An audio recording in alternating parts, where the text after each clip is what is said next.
Hello friends, welcome back to my channel. अगर आप बिल्कुल बेसिक और आसान भाषा में जानना चाहते हैं कि फोनिक्स क्या है, इसके सारे टेक्निकल टर्म्स हैं जो वो बिल्कुल सिंपल भाषा में जानना चाहते हैं, तो ये वीडियो एंड तक ज़रूर देखिएगा।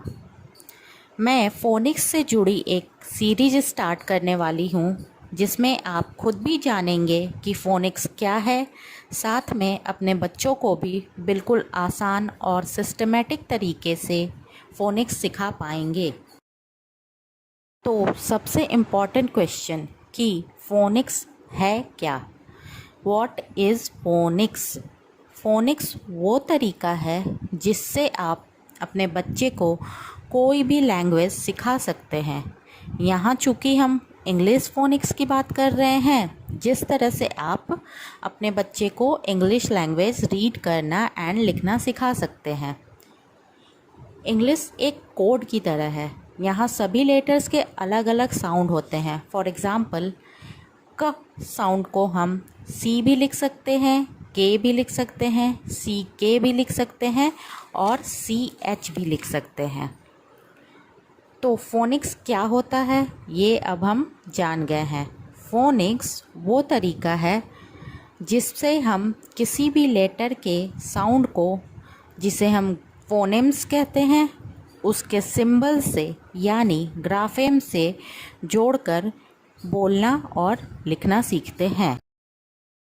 इंग्लिश अल्फ़ाबेट में 26 लेटर्स होते हैं और ये लेटर्स 44 साउंड्स प्रोड्यूस करते हैं। अब आप कहेंगे कि 26 लेटर्स 44 साउंड्स कैसे प्रोड्यूस करते हैं? आप इस चार्ट में देख सकते हैं 26 लेटर्स होते हैं जिसमें 5 वॉवेल लेटर्स होते हैं और 21 कॉन्सोनेंट लेटर्स होते हैं। 5 vowel letters 19 vowel sound produce करते हैं, जिसमें 6 शॉर्ट वॉवेल साउंड्स होते हैं, 6 long vowel sounds, 5 R controlled vowel sounds and 2 diphthong vowel sounds. अब 21 consonant letters 25 consonant sound produce करते हैं, जिनमें 18 consonant sounds and 7 digraph sounds होते हैं। तो इस सब के बारे में डिटेल्स मैं आपको step by step phoenix series के आगे के वीडियोस में बताऊंगी। तो अब चलते हैं हमारे दूसरे क्वेश्चन की तरफ, जो है कि हमें फोनिक्स क्यों सीखना चाहिए। Why should we learn phonics? कितना बढ़िया हम APPLE apple and BALL ball पढ़ते थे। ये इंसाइटफुल नेहा फोनिक्स और लेटर के साउंड क्यों बताने लगी? तो मैं आपको बता दूं कि इंग्लिश लैंग्वेज में करीब 500,000 यानी कि 5 लाख से भी ज़्यादा वर्ड्स है। आप खुद ही सोचिए, क्या आप सबके स्पेलिंग याद कर सकते हैं? नहीं ना। चलिए, बहुत सारे वर्ड्स की स्पेलिंग आपने याद भी कर ली, लेकिन जब कोई अनफैमिलियर वर्ड आपके सामने आता है और आपको पता नहीं होता है कि उसे कैसे बोलना और लिखना है, तब आपको फोनिक्स की ज़रूरत पड़ती है।